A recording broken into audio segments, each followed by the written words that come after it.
dinamika setengah tahun belajar di rumah. Nah, rasa-rasanya tahun 2020 ini adalah salah satu tahun yang banyak orang mengatakan tidak mudah untuk dijalani, lebih berat dibandingkan tahun-tahun lalu. Tapi mungkin teman-teman yang di sini sepertinya punya rasa semangat yang sama terus dari tahun sebelumnya untuk menjalani dan meraih mimpinya gitu ya. Dan masih di tengah pandemi dan entah sampai kapan akan berakhir, tapi yang pasti ini semua akan selesai. Dan video call semua masih ada yang kosong. Dan pas banget nih apa yang mau kita obrolin hari ini. Kita bakal ngobrol-ngobrol kurang lebih 2 jam ini tentang cerita anak muda, bagaimana perjalanannya narasumber keren kita bisa meraih mimpi dan berkontribusi mereka selama pandemi ini. Nah, yang saya tahu nih teman-teman di sini mayoritas bahasanya ya, mahasiswa ya. Jadi tema kali ini pas dan sangat menarik buat teman-teman. Harapannya adalah semoga aura positif dan jiwa semangatnya dari narasumber bisa membuat teman-teman semangat nih untuk meraih apa yang sedang diperjuangkan. Secara garis besar, acaranya akan dibawa dengan santai ya. Nanti setiap narasumber akan menyampaikan materinya sekitar 20 menit. Kemudian bisa dilanjutkan sesi tanya jawab gitu ya teman-teman. Nah bagi teman-teman yang ingin bertanya bisa tanya nih di fitur question di Zoom atau bisa di kolom chat. Nanti di sesi selanjutnya bisa dijawab oleh narasumber kita gitu ya teman-teman. Nah oke, tak perlu panjang lebar lagi. Sesi pertama akan disampaikan oleh Mas Miftah ya, Mas Miftah, co-founder dari raicita.id. Saya mengenalkan terlebih dahulu nih singkatnya. Beliau lulusan politik pemerintahan Facebook UGM ya, Mas ya? Betul Mas? Belum lulus Mas, saya masih belum lulus. Belum lulus. Wah. Walah. Oke. Sekarang kerja di empat tempat sekaligus ya Mas ya. Di bagian Research and Development Raicita, platform komunitas dan fokus penumbuhan pengembangan diri nih. Teman-teman bisa nge-follow dulu nih yang belum nge-follow. Kerja juga di Dompet Duafa, owner Fish Office, dan segudang pengalaman organisasi dan prestasinya. Clap dong clap. Oh, keren. Nah, nanti Mas Miftah bakal cerita nih lebih detailnya terkait materinya.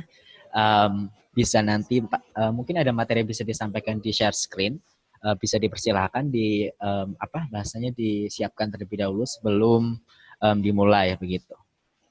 Panitianya sudah siap untuk share screen-nya? Oke, nanti Mas Miftah boleh menyampaikan waktunya 20 menit dan setelah itu bisa langsung question ya Mas, karena Mas Miftah ada kegiatan namanya orang sibuk, mohon maaf nih beda. Oke. Waktu dan tempat dipersilakan ya Mas, langsung. Oke. Makasih Pak Jar juga. Bismillahirrahmanirrahim. Assalamualaikum warahmatullahi wabarakatuh. Selamat sore teman-teman semua. Sore, Mas. Di sore yang mendung ini ya, kalau juga sekarang hujan sih gitu. Hujan kita bisa berkumpul lewat ruang virtual, tapi semoga ini bisa menjadi satu ikhtiar kita atau langkah kita untuk belajar bersama kayak gitu. Nah, kali ini saya diminta untuk sharing tentang perjalanan meraih mimpi dan kontribusi selama pandemi. Tapi pada prinsipnya nanti saya pengen sharing tentang apa sih yang saya maknai soal hari ini di kala pandemi ini dan bagaimana kemudian strategi yang sebenarnya saya terapkan atau yang saya pelajari juga dari kawan-kawan atau guru-guru saya sendiri untuk kemudian survive di kondisi apapun sebenarnya kayak gitu. Terima kasih juga kepada Ruang Bertumbuh yang telah menyediakan forum ini dan forumnya keren banget kayak gitu. Kita sharing sesama anak muda dan pembicara kedua nanti nggak kalah keren, itu juga salah satu membernya mungkin Mas Fatih. Nah, lanjut teman-teman, mungkin bisa next ya.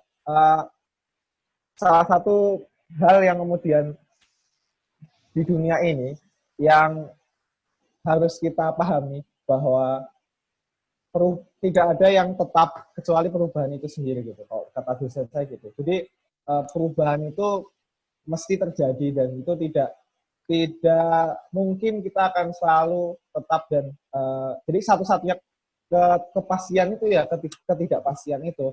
dan satu-satunya yang tetap itu ya perubahan itu. Jadi perubahan itu akan selalu ada. Nah, tapi problemnya adalah perubahan itu kalau di dalam ilmu sosial itu dibagi menjadi dua.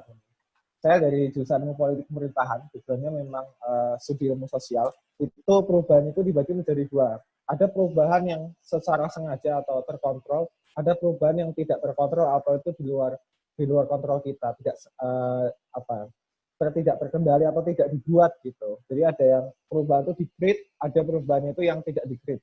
Nah, salah satu perubahan yang kemudian tidak terkontrol atau ter-create itu adalah perubahan hari ini yang adanya pandemi. Nah, pandemi ini luar biasa atau merubah pola relasi kita, merubah pola komunikasi kita, merubah cara belajar kita, cara kemudian kita sharing gitu. Mungkin kalau kita nggak ada pandemi, kita nggak akan bisa forum banyak virtual lintas daerah, lintas se-Indonesia dengan seperti ini kayak gitu. Dan ini menjadi satu sisi juga menjadi satu ajang akselerasi teknologi di negeri kita ya, karena pasca pandemi ini pendidikan seperti apa, ekonomi seperti apa, itu menjadi satu pertanyaan yang kita sebagai anak muda perlu menjawab itu. Dan itu menjadi satu tantangan, karena perubahan itu akan semakin cepat. Jadi eksponensial itu akan, perubahan secara eksponensial itu akan terjadi lebih cepat lagi gitu. Nah, sayangnya teman-teman, perubahan ini kadangkala tidak semua orang tuh siap untuk kemudian berubah kayak gitu. Nah, perubahan itu apa namanya? Sorry, konsentrasi saya hilang. Kemarin malam saya sempat salah satu kerjaan saya kan coaching juga ya teman-teman. Jadi saya coaching salah satu orang kayak gitu. Dia salah satu mahasiswa gitu kan.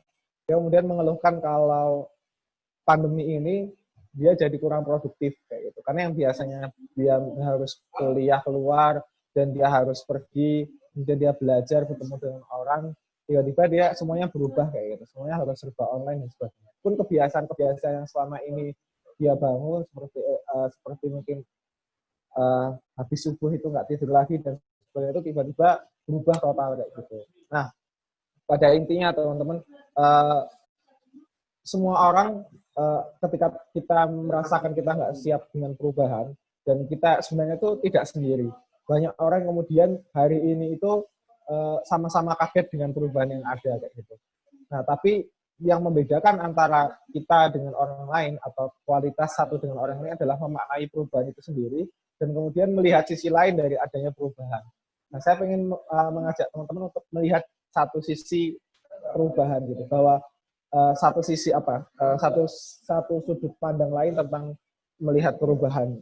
Nah, salah satu sudut lain tentang perubahan atau perubahan ini biasanya memunculkan masalah dan sebagainya adalah bahwa perubahan itu adalah momen kita untuk selalu bertumbuh, momen kita untuk selalu men-challenge diri untuk siap menghadapi perubahan yang akan datang. Dan ini menjadi tantangan bagi kita untuk anak muda gitu. Kalau kita lihat orang-orang tua kita ya, itu akan sangat susah sekali ketika menghadapi perubahan saat ini. Terutama kalau teman-teman lihat di sisi pendidikan ya, misalnya guru-guru yang tergolong digital imigran. Jadi kalau Max Prensky itu membagi generasi menjadi dua. Ada yang namanya digital native, ada yang namanya digital imigran.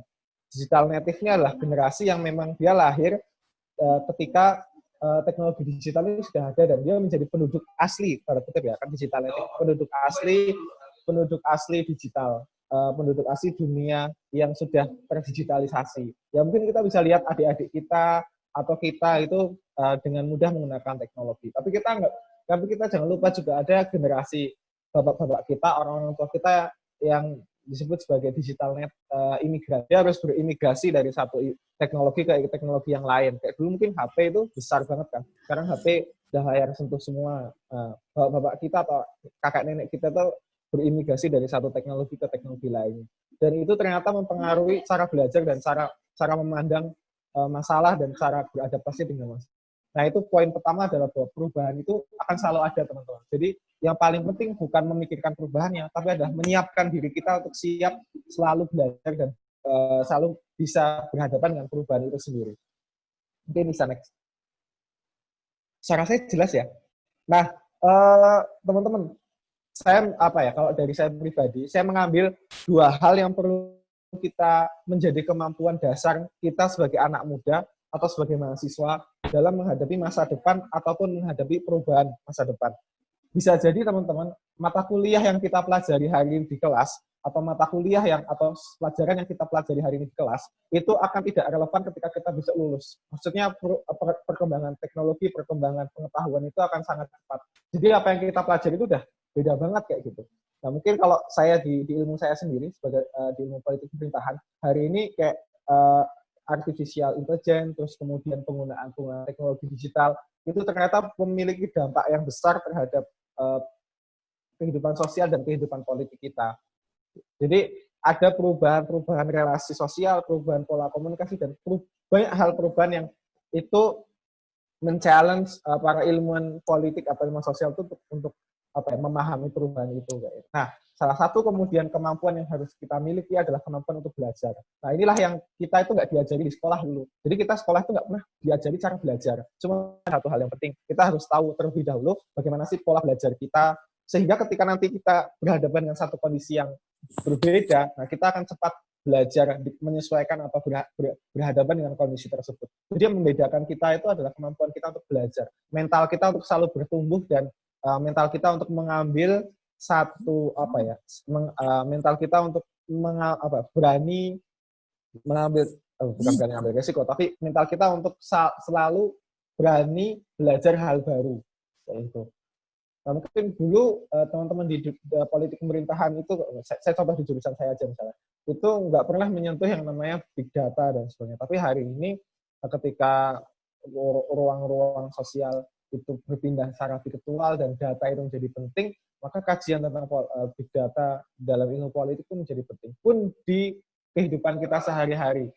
Nah, kemampuan untuk belajar itu menjadi penting. Misalnya kita lulus pasca kuliah ini misalnya, kemudian kita mau berbisnis misalnya. Nah, itu kan banyak hal yang harus dipelajari misalnya. Kita belajar tentang ilmu marketing, kita belajar gimana tuh membangun branding, kita belajar hal-hal baru, belajar hal-hal yang banyak sekali. Nah, makanya kemampuan untuk belajar, kemampuan untuk selalu bertumbuh itu menjadi satu hal yang penting yang harus kita tanamkan. Nah, salah satu poin penting dalam kemampuan untuk belajar ini adalah kita paham cara belajar kita. Makanya belajar untuk belajar itu kalau bisa sudah kita clearkan. Kita maksudnya di dalam diri kita itu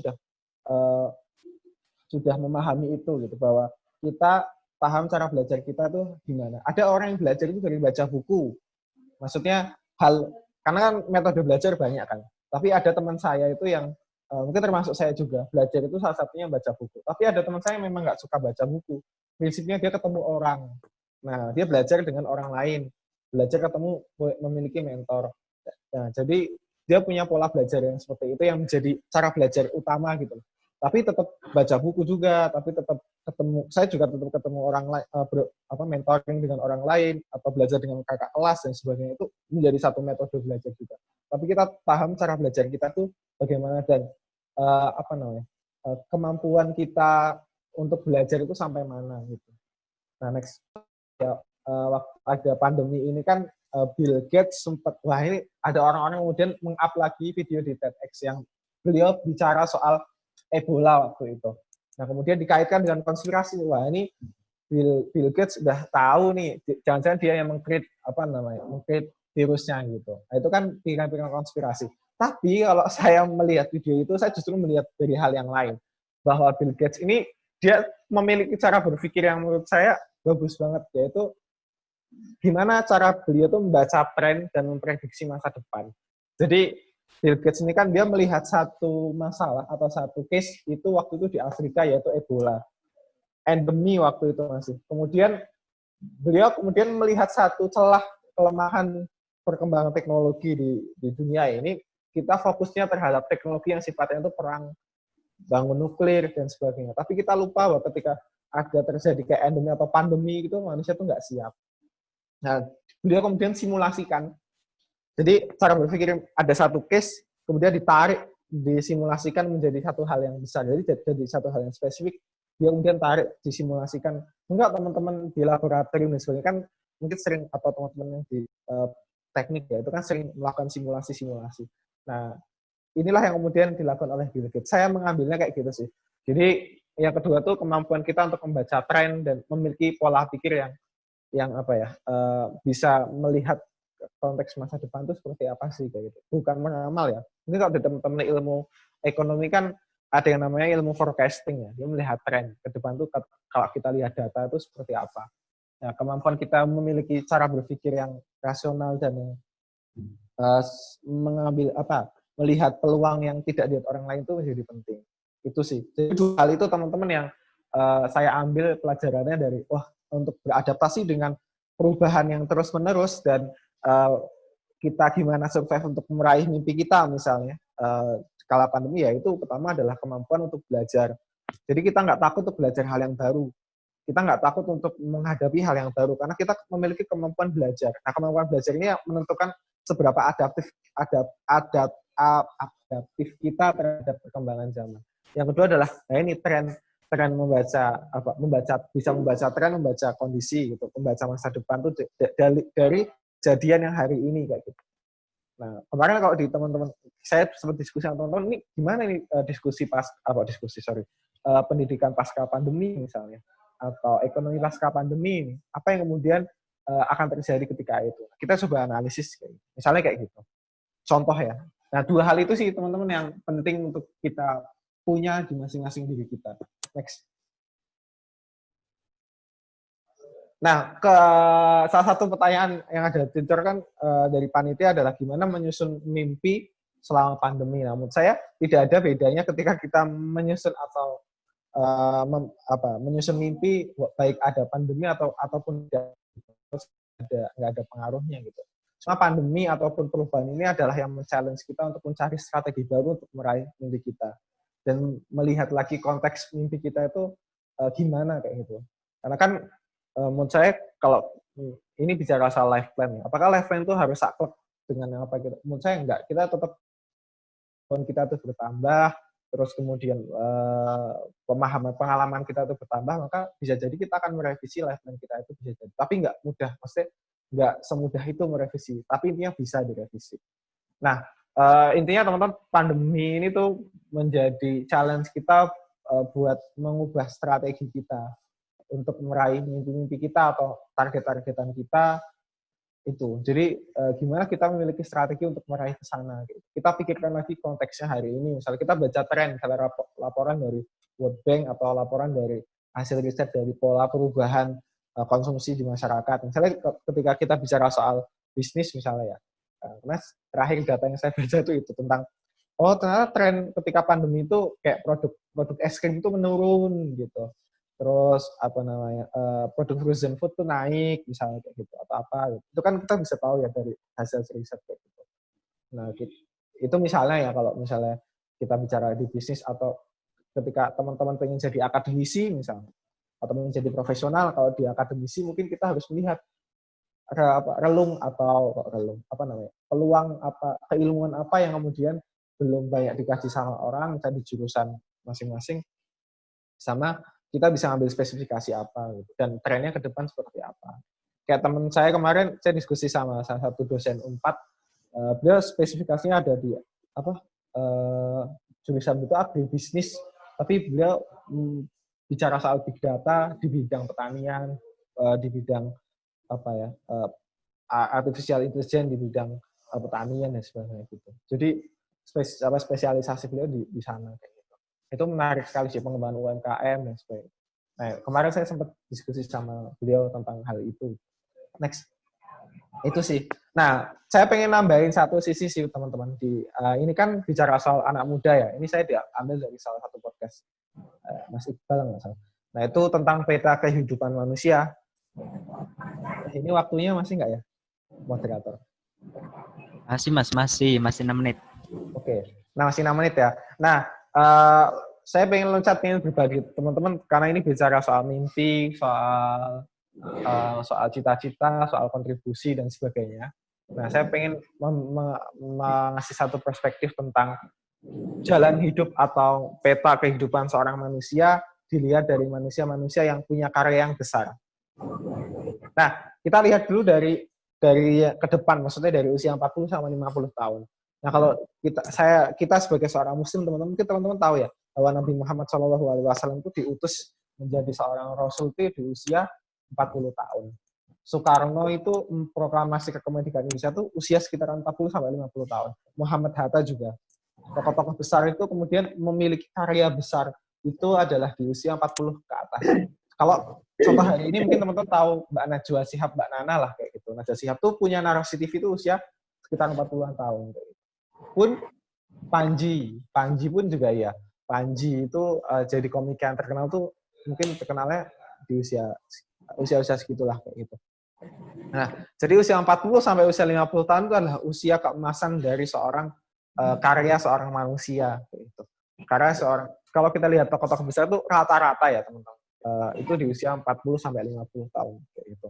Nah, ini menjadi penting bagi kita bahwa kita punya karya memiliki planning yang jelas untuk di usia 40 sampai 50 tahun tuh. Nah, tapi sebelum ke sana, kita lihat fase-fase berikutnya itu ada di fase 30 sampai 40 tahun dan usia 20 sampai usia 30 tahun. Nah, saya pengen fokus di usia 20 sampai usia 30 tahun. Nah, inilah fase-fase yang namanya fase learning atau fase kita belajar. Jadi, fase belajar ini adalah fase di mana kita mumpung masih usia 20 sampai 30 tahun tuh ada 3 hal yang perlu kita gali banyak di usia-usia gini. Pertama adalah belajar sebanyak-banyak mungkin. Karena ini fase belajar, maupun nyari pengalaman, dan kegagalan. Jadi kalau mau gagal, itu jangan di usia 30 sampai 40 tahun, atau 40 sampai 50 tahun. Tapi gagallah di usia 20 sampai 30 tahun, kayak gitu. Jadi kalau di usia segini kita gagal, kita kemudian merasa belum mampu apa-apa, it's okay, tapi jangan berhenti di situ. Gitu. Karena ini memang usianya untuk kita belajar, dan usianya untuk gagal. Lebih baik gagal sekarang daripada di usia 30 kita masih bingung menentukan hal apa yang mau kita cari, hal apa yang mau kita raih kayak gitu. Jadi di usia 20 sampai usia 30 tahun itu adalah usia di mana kita belajar sebanyak-banyaknya kayak gitu. Teman-teman kalau hari ini mau belajar hal yang baru tuh menjadi satu kesempatan, mungkin belum banyak tanggungan, kemudian waktu masih banyak dan sebagainya. Makanya usia 20 sampai 30 tahun ini harus kita manfaatin teman-teman.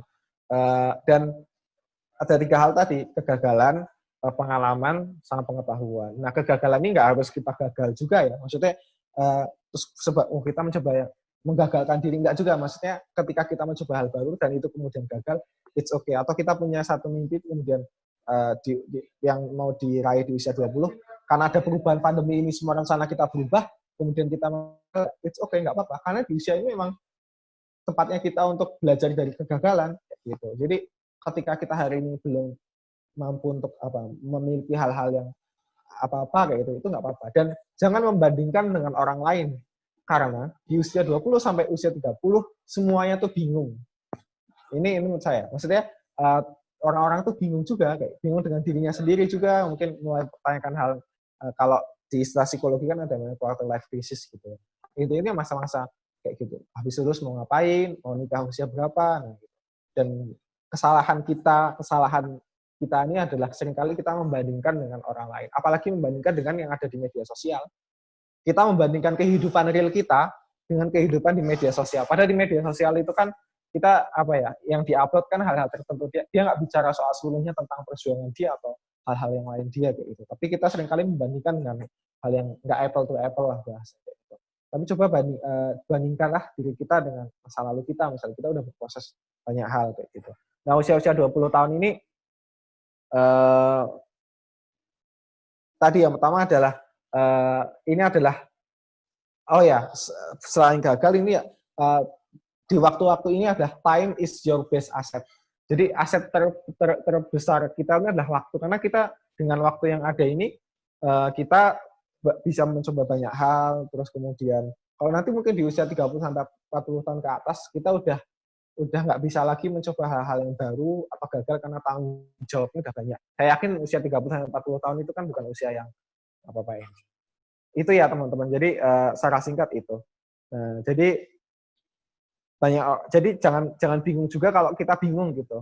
Jadi kita nggak perlu overthinking soal diri kita di usia 20 sampai 30. Intinya adalah kita punya planning, bergerak aja kayak gitu. Dengan bekal ya intinya. Next. Ya, salah satu juga fase untuk belajar gitu. Nah, kemudian tips dan caranya untuk menjaga mimpi kita, untuk kemudian kita survive juga. saya pengen ngasihkan 2 tips yang paling sederhana yang bisa kita lakukan sehari-hari.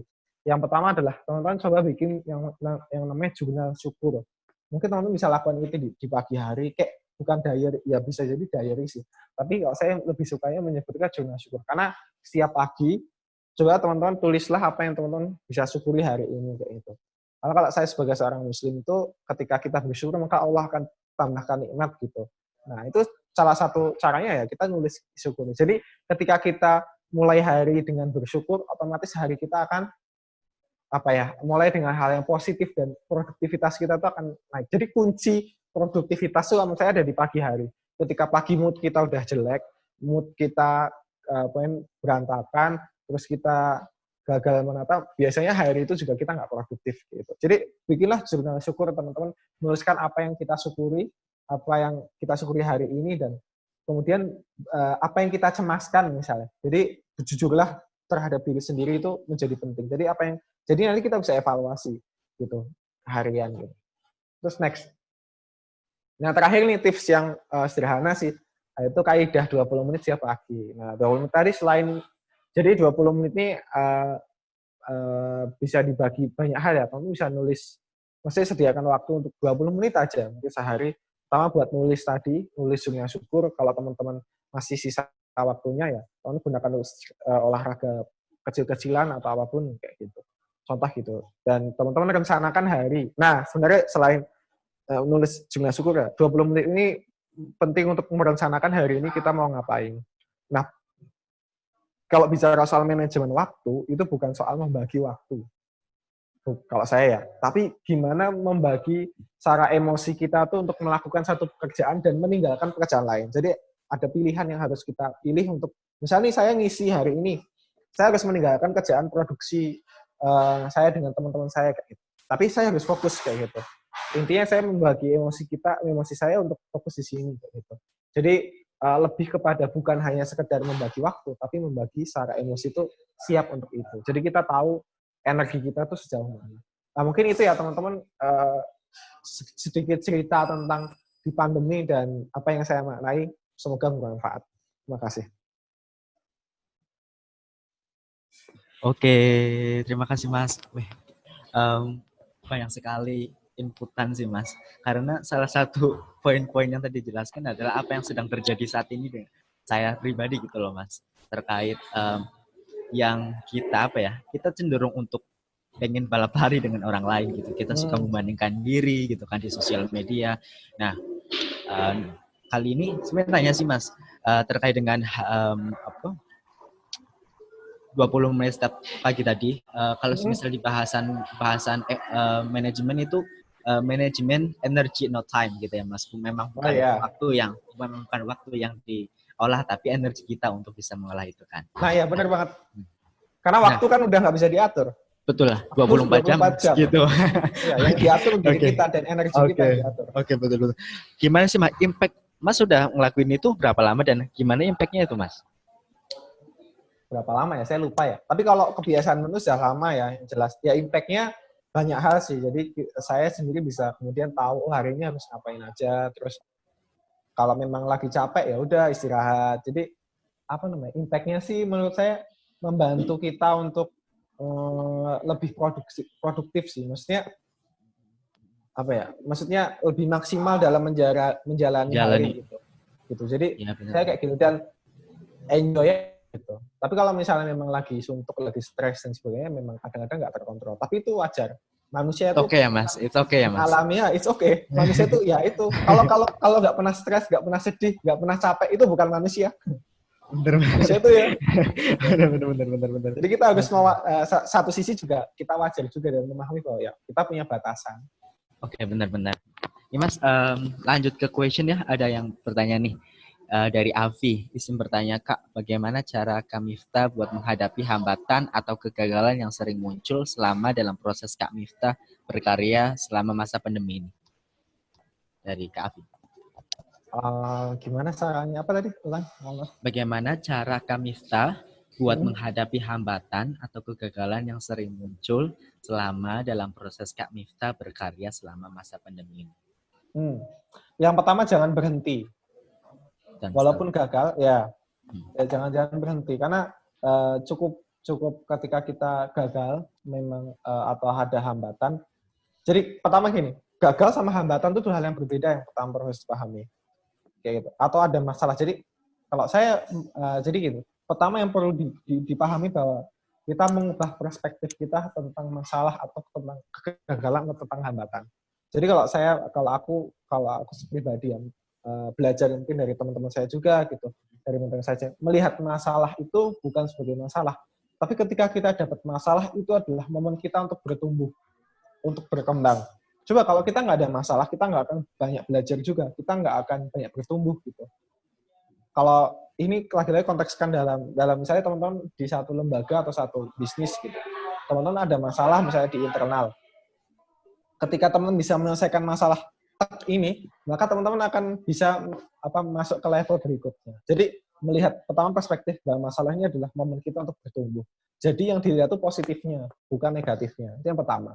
Pun ketika kita melihat kegagalan maupun hambatan gitu, bahwa berhasil dan gagal itu bukan di kontrol kita. Kontrol kita adalah di proses dan perjuangan, proses cara belajar kita atau planning kita gitu. Tapi berhasil dan gagal itu kadang-kadang bukan kontrol kita. Jadi kita lebih fokus terhadap apa yang bisa kita kendalikan. Hasil itu nggak bisa dikendalikan, itu yang pertama gitu. Jadi ketika kita berjuang, ketika kita punya planning, kita harus siap dari awal, siap berhasil maupun siap gagal. Nah kadang-kadang kita kebalik, kadang-kadang itu kita cuma siap berhasil doang, tapi nggak siap gagal. Atau kebalikannya, kita tuh siap gagal tapi nggak siap berhasil misalnya. Nah, itu juga bahaya. Nah, kita harus menyiapkan diri ketika kita punya planning, kita berhasil, kita udah siap secara pribadi, maupun ketika kita gagal, kita siap. Nah, kalau ketika gagal, apa yang kemudian kita lakukan? Belajar dari kegagalan itu. Karena kegagalan itu bukan aib pertama. Kegagalan itu bukan hal yang buruk kayak gitu. Karena itu adalah proses belajar kita. Sebagai manusia itu ada proses berhasil dan ada proses belajar. Itu hal yang biasa. Gitu. Semua orang pernah melakukan kegagalan. Pun ketika mungkin teman-teman takut atas cibiran orang lain misalnya. Nah, kalau saya mencontohkan kayak gimana cara kita biar nggak mikirin pikiran orang lain, misalnya, wah kok kamu lulusan politik pemerintahan kok cuma jualan dan sebagainya gitu. Nah, saya pengen menganalogikan sama orang yang jualan durian. Baru tahu durian kan? Penjual durian, tahulah gimana enaknya. Tahu banget. Ini kan, gitu. Kan ada orang yang sangat suka durian, ya kan? Tapi juga ada orang yang nggak sangat suka durian. Maksudnya bau aja udah mau muntah, bau aja, wah kayak gitu. Durian. Tapi coba kalau penjual durian itu mikirin orang yang nggak suka durian, dia bakal jualan atau enggak? Enggak kan? Lebih baik dia mikirin yang suka durian aja. Ngapain mikirin yang nggak suka durian? Ya makanya itu kan salah satu mungkin tantangan ketika kita gagal atau ada hambatan itu kan mungkin kita takut dilihat orang atau cibiran orang dan sebagainya, kayak itu dikomentari orang kayak itu. Nah kita nggak usah pikirin itu. Intinya kita tetap jalan dengan planning kita, proses kita gitu. Fokus untuk bisa fokus ke hal yang memang positif, yang memang itu memang buat ngembangin kapasitas diri gitu ya. Fokus dengan apa yang bisa kita kendalikan. Oke. Karena memang nggak semua orang itu pengen hadir dalam proses itu sendiri. Kita itu kadang cenderung ingin cepat, instan gitu kan. Akhirnya kalau semisal kita nggak bisa meraih dengan hal itu dengan cepat, akhirnya kita males nih kan, kita menunda terus akhirnya kita membandingkan diri gitu sih ya. Oke. Pertanyaan selanjutnya ya Kak, izin bertanya Kak, bagaimana cara ketika kita gagal, apakah kita harus melanjutkan planning atau mengubah atau menata kembali planning? Nah, kalau itu tergantung teman-teman ya. Maksudnya kan konteksnya beda-beda. Jadi ya banyak hal sih. Contoh nih, teman saya nih gagal masuk ke jurusan FK, kedokteran di UGM. 1 tahun dia berhenti. Tapi waktu dia berhenti nggak kuliah itu, dia mulai bisnis gitu. Itu mentor saya bisnis sih, maksudnya teman saya juga gitu. Terus dia kuliah akhirnya keterima di UGM juga habis itu. Nah, habis itu waktu kuliah dia udah passion dengan bisnis tuh. Nah, dia kemudian membangun bisnis dan hari ini bisnisnya udah besar banget. Contoh kayak gitu. Jadi dia gagal dari planning awal, tapi dia kemudian mencoba hal yang baru itu ada. Tapi juga ada orang yang kemudian ketika gagal satu planning, dia tetap punya kesempatan itu meraih itu. Gitu. Jadi menurut saya jawaban itu dikembalikan ke teman-teman gimana gitu. Yang paling tahu kita mau lanjut, kita mau berubah, kita mau kemudian merevisi sedikit atau gimana itu adalah kita masing-masing atau teman-teman masing-masing. Kalau teman-teman bingung ya bisa konsultasikan konteksnya itu seperti apa. Gitu. Nah itulah butuhnya teman-teman punya mentor atau punya teman yang bisa di sharing itu atau teman-teman ikut program coaching misalnya gitu. Gitu sih teman-teman. Oke, Kak Raisul Rahma jelas ya? Oke, the last question nih Kak. Ya. Dari Nadia Amanda Sari. Pertanyaan saya, bagaimana cara membangkitkan semangat ketika jatuh di tengah-tengah perjalanan saat kita meraih mimpi? Karena setiap orang pasti ini pernah merasa putus asa, seakan-akan mimpi itu tidak bisa diraih lagi hanya karena ada kerikil yang ada ini. Terima kasih Kak. Pertama, untuk membangkitkan semangat, kita perlu memahami bahwa kegagalan dalam satu proses itu bukan kegagalan dalam kehidupan. Jadi kan kita seringkali merasa ketika gagal satu, wah kita udah gagal dalam hidup kayak gitu. Nah itu jangan pernah merasa kayak gitu. Itu pertama ya. Jadi jangan pernah menganggap bahwa satu kegagalan itu adalah kegagalan dalam kehidupan kita. Karena kegagalan dalam berhasil dan gagalnya hidup kita itu bukan di dunia ini. Saya sebagai seorang muslim percaya kayak gitu kan. Nanti di akhirat gitu, berhasil atau gagal. Nah, pun di akhirat jangan sampai kita gagal juga. Ngeri juga kalau gagal di akhirat. Kita gagal di dunia kan. Tapi ya itu, satu sisi kita harus memandang bahwa kegagalan saat ini itu bukan kegagalan dalam kehidupan. Ini adalah ya proses dalam kegagalan kita dalam satu proses, satu ikhtiar, satu perjuangan kita gitu. Tapi masih ada jalan kayak gitu. Itu yang pertama gitu. Jadi memahami bahwa kegagalan itu bukan kegagalan dalam kehidupan. Jadi seakan-akan kita udah nggak punya harapan lagi dan sebagainya itu enggak gitu. Tapi kita memahami bahwa ya ini gagal cuma dalam proses belajar. Dan yang kedua adalah memandang bahwa kegagalan itu hal yang apa dirasakan semua orang. Kegagalan itu adalah ya ini adalah apa ya? Jadi membentuk evaluasi dan sebagainya. Tapi kan memang ketika kita gagal, kita nggak bisa berpikir rasional. Tapi emosi kita, sedih kita, kecewa kita yang apa ya? Yang menguasai diri kita. Jadi kita nggak bisa berpikir kayak tadi saya sebutkan. Nah, solusinya adalah pertama adalah lepaskan dulu emosi itu, selesaikan dulu emosi sedihnya. Sedih itu nggak apa-apa, sedih atau gagal merasa kecewa dan sebagainya itu nggak apa-apa. Tapi selesaikan itu dulu kayak gitu. Maksudnya diselesaikan kayak gitu, pelan-pelan. Ya, dan itu proses. Jadi membangkitkan semangat ketika sudah gagal itu juga bukan hal yang instan, tapi itu juga proses. Gitu. Dan ketika teman-teman sudah berhasil melewati itu, diapresiasi juga. Karena itu sebuah prestasi gitu. Karena kan yang penting bukan seberapa banyak kita gagal, tapi ada seberapa banyak kita bisa bangkit dari kegagalan itu kayak gitu. Jadi menurut saya kayak gitu. Untuk melepaskan emosi dulu, habis itu kita bisa evaluasi dan sebagainya. Gitu. Itu sih, karena ketika kita pertama kali gagal, sedih, kecewa dan sebagainya itu normal sebagai manusia. Karena memang ya Tuhan Allah menciptakan kita dengan semua emosi ini biar kita lengkap menjadi manusia gitu. Nah untuk semangat lagi ya habis itu kita susun rencana kembali dan mungkin bisa teman-teman sharing ke teman-temannya yang ke sahabatnya dan sebagainya itu bisa. Gitu. Oke. Intinya kita harus bisa hadir dalam emosi yang sedang kita rasakan gitu kan, mindful sama perasaan yang kita sedang rasakan gitu. Setelah itu kita bisa bangkit kembali gitu. Ya dari siapa ini Mbak Kak Nadia gitu. Nah untuk selanjutnya Kak boleh dari pembicaraan materi Kak Miftah sampaikan ini, boleh Kak ngasih satu atau beberapa closing statement untuk semangatin teman-teman di sini, karena habis ini kita foto bareng dulu sebelum Kak jam 4.10 ini ya meninggalkan kelas. Boleh? Oke.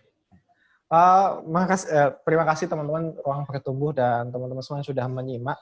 Semoga jelas suara saya, nggak terlalu sangat cepat. Jelas. Karena ngomong saya kan cepet banget kan. Kadang-kadang ketika dulu waktu ngisi itu, wah mas jangan cepet-cepet kalau ngomong kayak gitu. Nah, Jadi memang stylenya kayak gitu ya. Mohon maaf teman-teman kalau salah kecepatan. Semoga bisa mendapatkan satu manfaat dari apa yang saya sampaikan. Tapi kebenaran itu bukan dari saya, tapi dari Tuhan, dari Allah kayak gitu. Nah, poin saya yang penting adalah 2 poin tadi sih teman-teman untuk menghadapi perubahan. Bahwa perubahan itu kan nggak akan selalu ada dan kita nggak bisa kontrol itu. Itu kan luar eksternal. Tapi coba kita fokus kepada apa yang bisa kita kontrol, yaitu diri kita. Nah, caranya adalah kita punya mental atau kemampuan untuk belajar. Jadi selalu untuk belajar hal-hal yang baru, selalu untuk mau belajar tantangan-tantangan baru kayak gitu. Atau kita belajar mengupgrade diri kita ketika kita sudah satu sisi mantap dengan satu hal, kita develop di situ gitu, itu semaksimal mungkin. Kedua adalah kita punya kemampuan untuk membaca data, membaca tren, membaca masa depan misalnya dengan pengetahuan yang kita miliki. Jadi ini juga semangat kita untuk belajar juga. Jadi relevan 2 hal ini kayak gitu.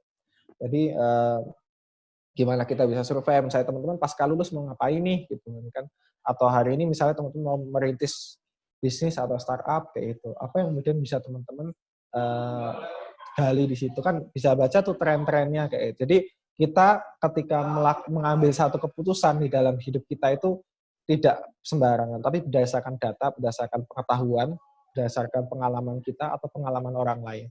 Gitu. Jadi jangan pernah ketika membuat keputusan itu tidak punya dasar misalnya. Gitu. Makasih teman-teman atas kesempatannya, makasih baru sudah jadi moderator. Terima kasih Mas serius ngasih asupan jiwa untuk bisa lagi. Iya, benar luar biasa. Teman-teman kasih reaction dong buat Mas Miftah. Reaction. Ya. Kasih teman-teman. Ini foto baru dulu ya. Foto bareng dulu ini. Nah, saya habis ini izin mau ada bedah dulu. Oke. Open kamera teman-teman. Ayo, open kamera. Oke, halo, open kamera. Halo teman-teman semua.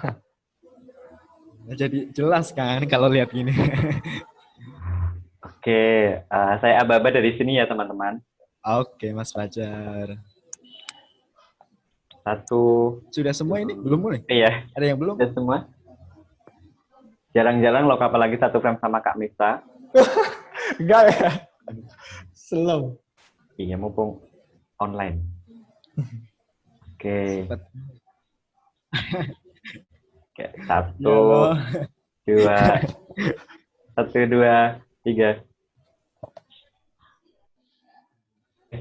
Kita ganti ke room selanjutnya. 1, 2, 3. Oke. Sudah. Makasih ya teman-teman, saya mohon pamit izin dulu. Kalau ada Mas Fatih juga pamit ya Mas, saya nggak bisa bersamai diskusi sama Mas Fatih nih. Oke, Mif. Duluan ya, mohon maaf teman-teman. Terima kasih banyak Mas. Terima kasih semoga banyak. Bermanfaat. Ya, assalamualaikum. Waalaikumsalam.